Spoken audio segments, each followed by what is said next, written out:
자, 5월 9일이에요. 자, 오늘 작업해볼 두 번째 페이지는 이제 이렇게 생긴 페이지인데요. 상단에 메뉴 버튼이 일단 존재하고요. 이 메뉴 버튼, 일단은 페이지 들어가면은 브라우저 높이를 가득 채우는 이미지가 있어요. 그 이미지 가운데에 이렇게 네모 박스가 있고요. 지금 스크롤이 되더라도 이미지가 고정돼 있죠? 네, 백그라운드 어테이치먼트를 픽시드로 건 거고요. 그 다음에 간단한 섹션들. 소개글, 그 다음에 여기는 좌우로 나눠져 있고요. 그리고 아래쪽에 본인 스킬을 처리할 수 있는 그래프 같은 거 좀 남아 있는데, 요거는 박스를 두 겹으로 넣어서 안쪽에 있는 박스한테 위드스를 말 그대로 퍼센테이지로 준 거예요. 포인트가 좀 있고요. 그 다음에 또 섹션 제목, 그리고 작업 내역들, 그 다음에 연락처, 그리고 여기 구글 맵을 하나 걸어놨어요. 아래쪽에는 아이콘 버튼들 좀 이렇게 닫고 클릭하면 페이지 위로 올라가고요. 자, 메뉴 같은 경우는 지금 오른쪽에는 이제 그 검색 버튼이 있는 상태인데, 모바일 영역에서는 버튼의 형태를 이렇게 바뀌게끔 해놨어요.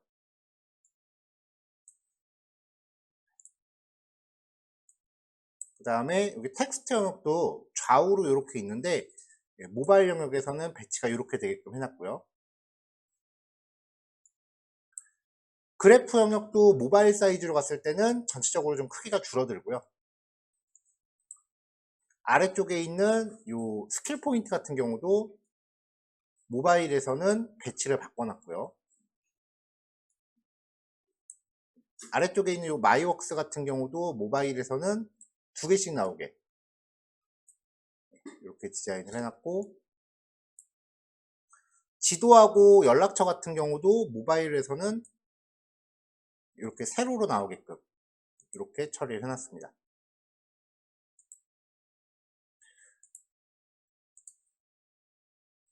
자, 스텝 1이에요. 일단 기본 구조 크게 헤더, 본문, 후터로 나눠놨어요. 일단 쓰건 안 쓰건 무조건 요 세 단계로 나누는 거는 무조건이라고 보시면 돼요. 그 다음에 구글 폰트 가져왔고요. 그리고 아이콘 폰트, 리셋 CSS 어제 사용하던 거 그냥 가져오시면 되고요. 커먼.css와 index.css 새롭게 작업하면 됩니다. 자, 그럼 에셋 폴더 밑에 CSS에서 리셋 CSS는 어제 알려드린 그 에릭마이어라는 사이트에서 코드 가져오면 되는데, 리셋 CSS는 제가 실습 자료에 파일 계속 넣어드리고 있었을 거예요. 오늘도 파일 넣어드렸으니까 그냥 파일만 복사하시면 되고요. index.css는 메인 영역에 그냥 백그라운드 컬러만 조금 넣어줬어요.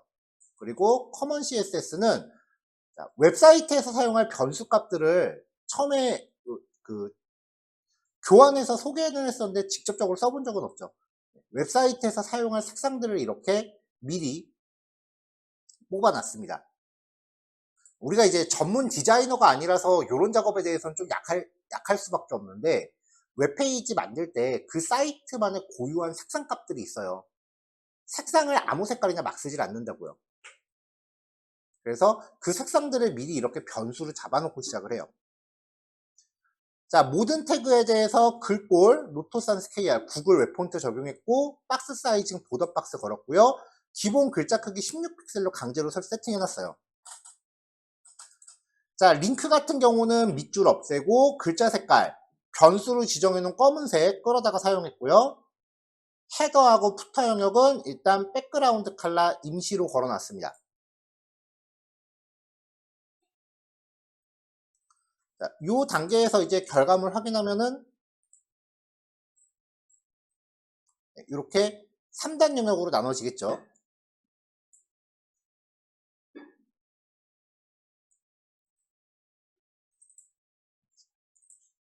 자, 스텝 1까지 세팅을 한 다음에 이어서 스텝 2로 넘어가요.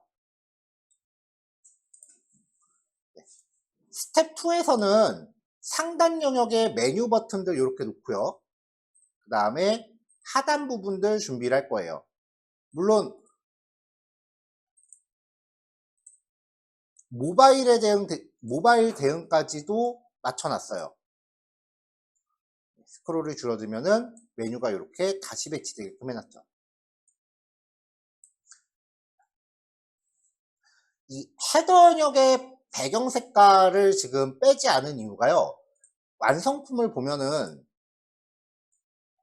이 메인에 대한 이미지 영역 위에 헤더 메뉴가 지금 떠 있는 느낌이에요. 배경이 같이 걸려 있죠. 그래가지고 배경 색깔을 봐야 되니까 백그라운드 컬러를 안 뺐어요. 자, 일단은 기본 영역부터. 자, 헤더. 이 파일이 아니구나. 자, 헤더. 헤더는 그냥 메뉴예요. 아이콘, 홈, 어바웃, 유저, 포트폴리오, 그 다음에 컨택트, 이메일, 그리고 여기 돋보기. 돋보기에 대한 아이콘까지. 그래서 목록 정의 태그를 이렇게 쭉 준비를 했어요. 자, 본문 영역 안에서는 완성품을 보면은 안에 하위 섹션이 좀 나눠져 있어서 하위 섹션만 미리 준비를 해놨고요.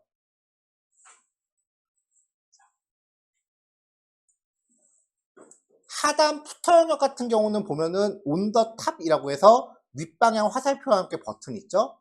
그래서 A 태그로 아이콘 하나 집어넣고 to the top, on the top이 아니라 to the top. 그 다음에 목록 정리 태그로 버튼들 링크로 감싸서 쪼르륵 준비해 놓고 마지막에 어드레스 태그로 카피라이트 하나 걸었습니다. 자, 여기서 이제 처음 나온 거 하나 있는데요. HTML 특수문자 중에 사용되는 게 사실 이게 유일한 것 같아요. end copy 세미콜론이요. 이렇게 생긴 카피라이트 기호를 표시해요.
자, 스텝 1에서 일단 태그들만 준비했을 때 이 상태가 되겠죠. 자, 이 상태에서 이제 커먼 쪽에서 요 상단에 있는 메뉴부터 이제 잡기 시작을 할 거예요. 일단은 메뉴가 다른데 위에 떠 있어야 된다 그랬으니까 포지션 앱솔루트 부여하고요. 레프트 라이트를 0픽셀 줍니다. 근데 포지션 앱솔루트를 부여하면은 애들이 이렇게 주변 요소 위에 떠 있으니까 그 아래쪽에 있던 애들이 뒤로 들어가 버리니까 이렇게 컨텐츠가 겹치게 되죠. 이런 현상을 방지하기 위해서 메인 영역에 패딩을 줘서 뒤로 들어간 만큼 밀어내야 된다 그랬어요. 자, 메뉴니까 Z 인덱스를 좀 크게 줘요. 다른 데 거에 가리면 안 되니까. 그리고 넓이를 100% 부여합니다. 포지션 앱솔루트 부여하면 사이즈가 잘 안 들어가요. 자, 그 다음에 여기 HTML 태그를 보면은 전반적으로 헤더 영역이 있고요. 여기 UL 태그가 안에 박스가 또 있는 거죠. 이렇게 영역을 두 겹으로 하는 이유는 배경 처리용이랑 내용 영역을 따로 처리하려고 그러는 거죠. 일단 배경은 가로축 가득 채우고 그 다음에 내용은 제한된 넓이 안에서 들어가야 된다. 그래서 내용 영역을 맥스 위드스 1800픽셀로 했어요. 이것도 굉장히 큰 건데,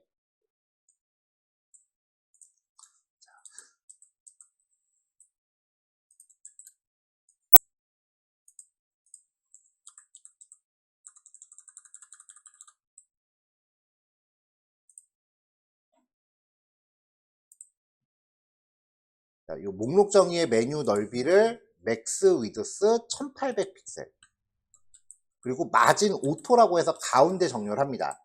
그러면은 1800픽셀보다 작을 때는 가득 차 있는 효과지만 맥스 위드스니까요. 미니멈은 설정을 안 했잖아요. 근데 브라우저 넓이가 1800보다 커지면은 이렇게 1800픽셀을 벗어나지 않게 되는 거죠, 컨텐츠가.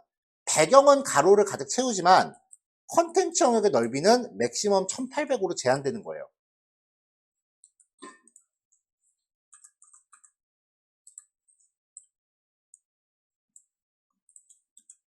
자, 그 다음에 이제 디스플레이 플렉스를 겁니다.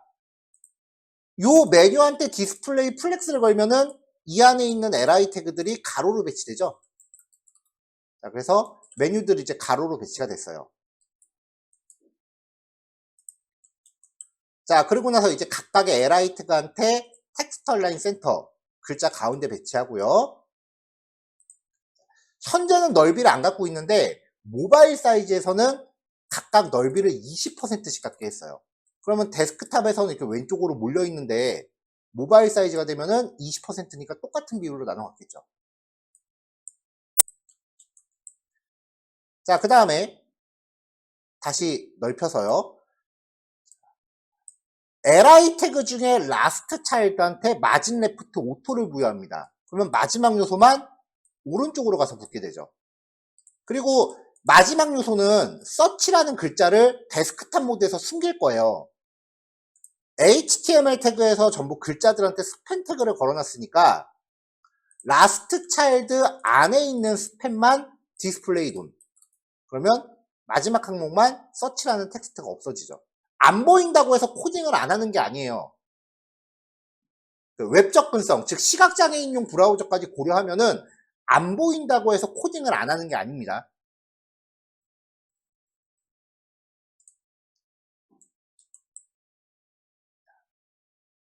자, 이 스팸 태그한테 모바일 사이즈에서는 디스플레이 블록으로 바꿔줘요. 그러면은 모바일 사이즈에선 튀어나오겠죠. 근데 디스플레이 속성이 블록이니까 이렇게 아래쪽으로 갈 거예요. 왜냐면 박스가 돼버리니까. 괜찮아요. 나머지 것들도 모바일에서 아래로 내릴 거예요.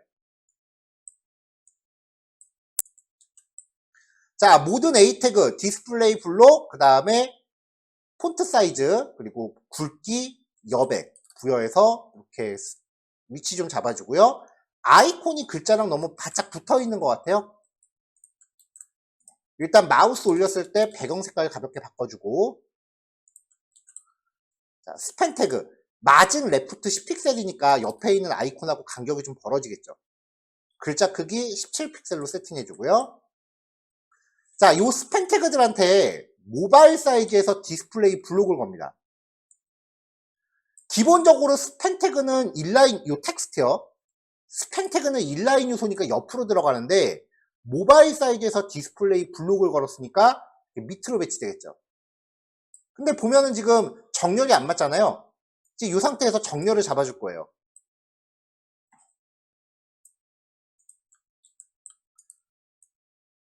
자, 마진 탑 5픽셀, 위에서 아래로 5픽셀 정도 벌리고요. 지금 얘네가 오른쪽으로 쏠려 있는 이유가 위에서 마진 레프트를 10픽셀씩 갖고 가고 있어서 그렇거든요. 그러니까 모바일 사이즈에선 마진 레프트를 0으로 줄여야죠. 그리고 모바일 사이즈에선 글자 크기랑 글자 굵기를 좀 줄여요. 자, 그러면 데스크탑 모바일용 메뉴가 구성이 되죠. 자, 이제 아래쪽부터 일단 임시 색상 빼고요. 배경 색깔을 실제 컨텐츠 색으로 가립니다. 글자도 까만데 배경도 까마니까 시커멓게밖에 안 보이죠. 텍스트 얼라인 센터 싹 다 가운데 몰았고요. 패딩 상하 좌우. 그 다음에 이제 여기 보면은 to the 탑이라고 하는 링크 있었어요. 자, 얘는 사이즈를 부여할 거니까 인라인 블록을 걸었고요. 이 텍스트요. 배경 색깔을 밝은 회색으로 줍니다. 좀 보이죠? 근데 여백이 없으니까 좀 답답하네요. 여백 잡아주고요. 자, 여기도 화살표 아이콘이랑 글자가 너무 바짝 붙어 있어요. 일단 글자 크기 좀 키워주고 글자 색깔 조금 회색으로 바꾸고요. 마진 보통 10픽셀. 여기 바로 밑에 버튼들 있거든요. 이 버튼들하고 간격 좀 잡아줍니다. 배경 색깔이 까만색이라서 잘 안 보이면은 색깔 처리하는 걸 맨 마지막에 하세요.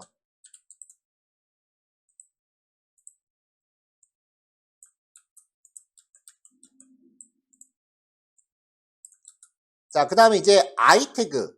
이 화살표한테 마진 라이트 10픽셀이라고 해서 아이콘하고 글자 간격을 옆으로 좀 띄워줘요.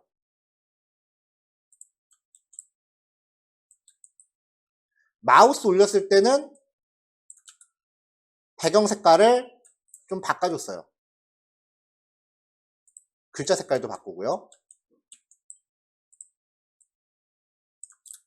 자, 그 다음에 아래쪽에 있는 이 아이콘들. 디스플레이 플렉스 걸었어요. 그러면 이렇게 될 거고요. 저스티파이 컨텐트 센터니까 가운데로 몰렸겠죠? 자, 그 다음에 얘네들이 전부 A 태그니까 글자 색깔을 흰색으로 바꿔요.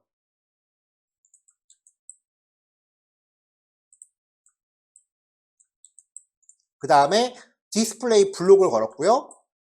글자 크기 35. 자, 간격이 좀 답답하네요. 상하 마진 20, 상단 마진 20, 오른쪽 20, 아래쪽 40, 왼쪽 10. 자, 그러면 이 버튼 하나하나 사이의 간격은 몇 픽셀? 자, 이 모든 버튼이 오른쪽으로 10, 왼쪽으로 10이에요. 그럼 버튼과 버튼 사이의 간격은? 그쵸, 10이죠. 겹치니까. 자, 마우스 올렸을 때 색깔 좀 바꿔줬고요. 마지막으로 아래쪽에 카피라이트 텍스트 있었거든요. 어드레스 태그한테 글자 크기랑 색상만 좀 세팅해줍니다. 이렇게 해서 헤더부터까지. 자, 35분까지 작업하시고 10분 쉬었다가 45분에 시작할게요. 깜빡하고 이 부분을 얘기 안 했는데요. 여기 index.css에 각 영역별로 배경 색깔이랑 높이값 임시로 부여해서 이렇게 영역 크기만 좀 확인시킬 수 있게끔 해놨어요. 여기까지 하시면 돼요.